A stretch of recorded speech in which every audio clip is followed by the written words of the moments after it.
Welcome back to Med Twitter this week. I'm Chris the Chiu Man Chiu. I've got Dr. Spicer with me today, and we're going to review one of her tweets and about her philosophies in terms of teaching and some other things about virtual teaching. We'll talk a little more after the intro.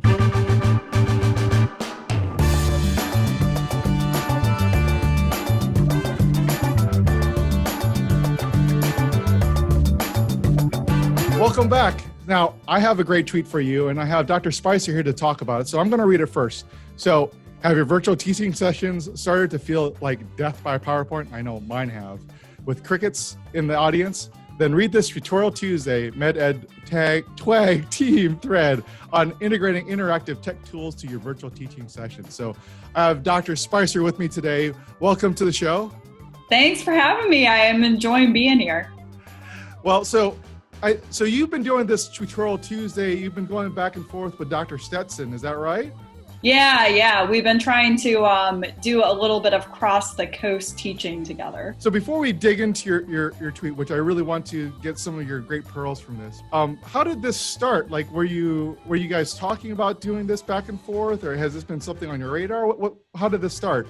Yeah, it's interesting. So we've actually never met in real life, but Dr. Stetson reached out to me maybe back in the fall when I started doing some med ed tutorials on some other topics and, expressed an interest in maybe partnering up. We have a couple mentors in common. So Dr. Kimberly Manning at Emory, and then Dr. Brian Schwartz out at UCSF has been mentor to both of us. And so he reached out, and I was a little busy at that time, but we started thinking about it again in terms of virtual teaching, because I think we had both suffered through trying to figure out how to really refresh our teaching over Zoom. Yeah, I agree. This is something that a lot of us at all our institutions have been trying to figure out. So we've switched grand rounds, we switched morning reports, we switched noon conferences, and we're definitely doing quite a bit of tele-teaching over Zoom or other WebExes over here at my institution as well. So I have greatly enjoyed some of these. I think last week Dr. Stetson had one on using the virtual whiteboard in Zoom. Mm. And so this week you're talking about death by PowerPoint, which, to be honest, even before tele-teaching, people were dying by PowerPoint as well. So I used to be in the military, and we used to have lots of PowerPoints as well during briefings, and it was crazy, and it is no different since I've continued on to medicine. Do you want to give us some of the pearls that you brought to us in this tutorial? Yeah, I think that all this kind of started back even during my chief resident year back like 5 or 6 years ago. I really hated sitting in conferences that were just PowerPoint conferences, and I really liked interactive sessions. And so that's when I started kind of experimenting with some of this stuff. But when we all started having to teach by Zoom, it was really difficult to figure out how to keep things interactive. And so one of my goals was to try to go beyond what most of us have been doing, which is just pulling up PowerPoints and delivering it, which, to be honest, over Zoom feels even worse than when you're giving a PowerPoint lecture in a classroom, because you usually don't even have faces. It's so much harder without being able to see people. And so I started thinking, how can we make this different? And honestly, doing a lot of YouTubing to see what people in other higher ed institutions were doing outside of medicine too. And I found that Breakout Rooms is really probably my favorite feature that I've experimented with in Zoom to really allow students and other learners to break out, work in small groups, and then come together as a bigger group. But there are a lot of challenges with breakout rooms too. You can't read the room as much, which are some of the tips that I talk about in the tweet. Now, so in these breakout rooms, you'll have, do you start off with a mini lecture or introduction that you give them some sort of a STEM or something for them to discuss, and then how do you decide how they're going to be broken up? Do you just randomly say, all right, so I have 20 learners in the session, I'm going to break them up into 4 sections, 5 sections? How do you decide on that? Yeah, so usually I start out in a session with everybody together, and then I break them up randomly. So in Zoom, at least, which is what we use at my institution, you have the ability to either do it manually or automatically. but it's really hard to do it manually when you have more than like 10 learners, which is Gotcha. when you're really going to use breakouts. So you can break them up automatically into however many rooms you want and give them instructions beforehand. But the tricky thing is you can't really watch what they're doing in the rooms. You can join rooms as the host, which kind of everybody gets a little shocked when you come in the room if they don't know that you're going to do that. But it's hard to kind of get a general sense of when people are done with the activity you've told them, which is very different from in-person sessions. And so what I found is a great way to do that is to use other interactive documents or tools, like Padlet was one of the ones that I mentioned, where you can see what they're doing in real time and see how well they're brainstorming something like a differential diagnosis to know when's the right time to close the breakout rooms. Ah, gotcha. So tell me a little bit more about Padlet, because I don't think I've ever used Padlet before. Yeah, so I hadn't either. I found it watching one of the YouTube videos that I was watching on virtual teaching. And so I kind of think of it as like a Google Doc or something, but a little bit easier to have different groups working together at the same time. So it's kind of like a fancier Google Doc. But it's basically just a bulletin board with a bunch of sticky notes. And so each group can create a sticky note that they can brainstorm on. So it allows you to have groups split up more than on a Google Doc where, you know, it's like a little bit harder to watch it all at one time and to make sure that groups are splitting up what they're doing. Gotcha. Now, if one group's working on a Padlet sticky, can other groups see what they're working on too? They can. I think there are ways, and I haven't gotten that advanced in it yet, to make it so that you can't, and to hide different sticky notes. But I haven't tried to do that yet because honestly, I just care that they're discussing and learning. And so if they're looking at other groups' work, I don't care. It's up to them to decide if they want to include that in their group. Gotcha. And so when doing these sessions, you're the only moderator. Is that right? Yeah, during most of my sessions, I have been the only moderator. Gotcha.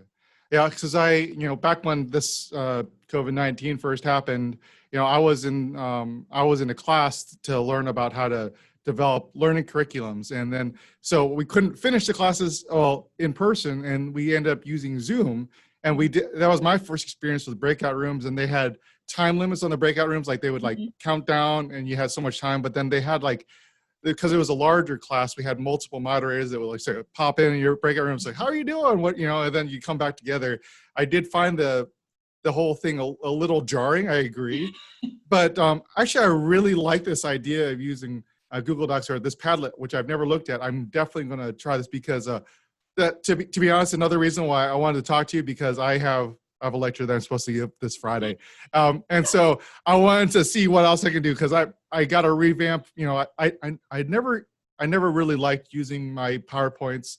I've actually gone to Prezi a lot for most of my lectures, which allow a little more interaction. And also because of the format, it keeps me from putting too many things on the screen at once. But this is something that I'm definitely going to try in the future. Yeah, no, I think it's super helpful. And I think using polling tools like Poll Everywhere is another great way to do it, that allows a lot of different options. Now, there is polling within Zoom software too, isn't there? There is. It's a lot more limited than Poll Everywhere. So you have to be the host, like the actual host of the Zoom session. You can't even give someone else host capabilities. And it's only like multiple choice questions that you can ask. So you can't do any free response or word clouds or any of the fancier things that you can do on Poll Everywhere and some of the other things like Kahoot. Gotcha. Do you normally just copy the link of the Poll Everywhere into the chat and then people access it that way, or how do you do that? So you can either do it that way. Another option is if you're using a PowerPoint as kind of the structure of your session, you can insert the slides into PowerPoint, which automatically will allow people to see the question and to see the answers when they pop up too. Cool. Well, I've definitely learned a lot from this.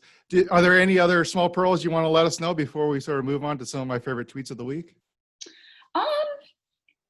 I don't think so. I think the main thing I want people to think about is how to move beyond, like PowerPoints on Zoom are just so difficult. And it doesn't mean you can't have one, but you want to do something that livens up the session a little bit more and really engages students, even if it's just using the chat function for people to ask questions or to provide input. Like that's better than doing nothing.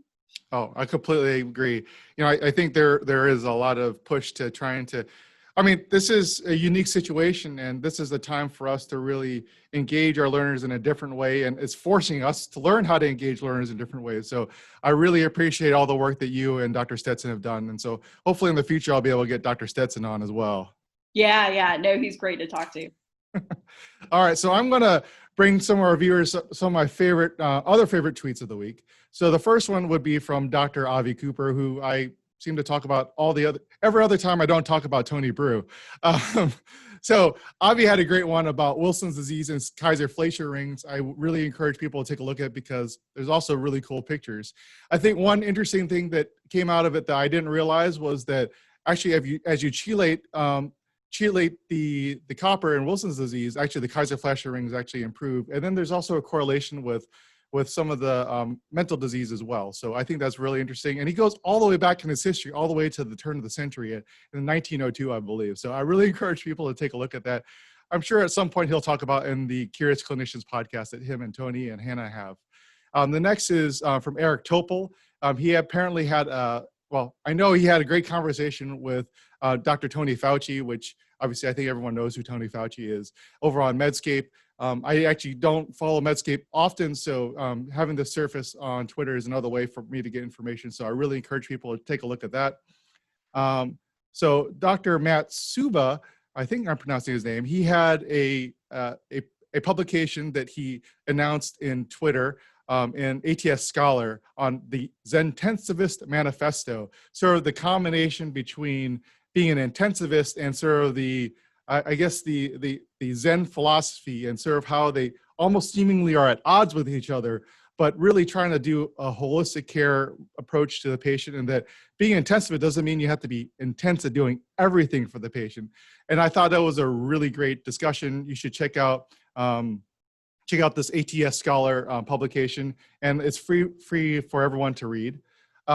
Next is Dr. Charlie Ray. He's been a friend of the Curbsiders. I think we had him on Neph Madness last year when we looked at a couple of hypertension, nephrology topics. And this next tweet, he actually talks about this again, about not treating asymptomatic elevated blood pressure in the hospital setting. So he actually had an article that came out in Annals of Internal Medicine that came out in April 21st. And so he talks a little bit about this in his tweet, and I really encourage people to take a look at that.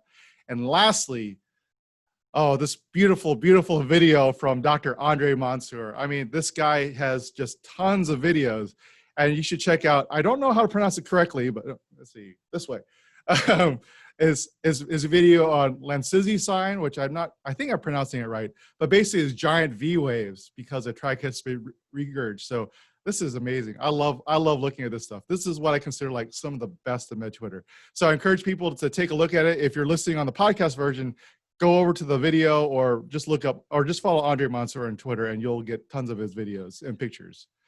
So Dr. Spicer, do you have any other tweets that you want to showcase or talk about it? Or do you want to discuss any of the ones that I brought up? Did you see any of these? Yeah, I saw the what was it called? Lancisi sign? I think yeah. That's how you pronounce it. And as an ID doc, I have to say cardiology is not always my favorite topic. I don't know why. It just isn't something that I've always enjoyed as much, but I really enjoyed watching that video. That was a really cool sign. I love any physical exam stuff that really kind of helps with diagnosis. So I saw that one while I was on service and really enjoyed it. Awesome. So in the next couple of weeks, can you give us a preview of what you might have in store for us in your Tutorial Tuesdays? Yeah, so actually it's going to be Dr. Stetson for the next 2 weeks. And so I think that one of the weeks is going to be talking about inclusion and diversity in virtual teaching, which we think is a really important thing to consider with everybody's different kind of home environments. And actually, I forget what comes out tomorrow. So we're recording on a Monday, which is why it hasn't come out yet. But you will know when this comes out on Friday, and I'll try to make sure we link it on below. Yes. But next Tuesday will be the inclusion tutorial about virtual teaching. Excellent. Yeah.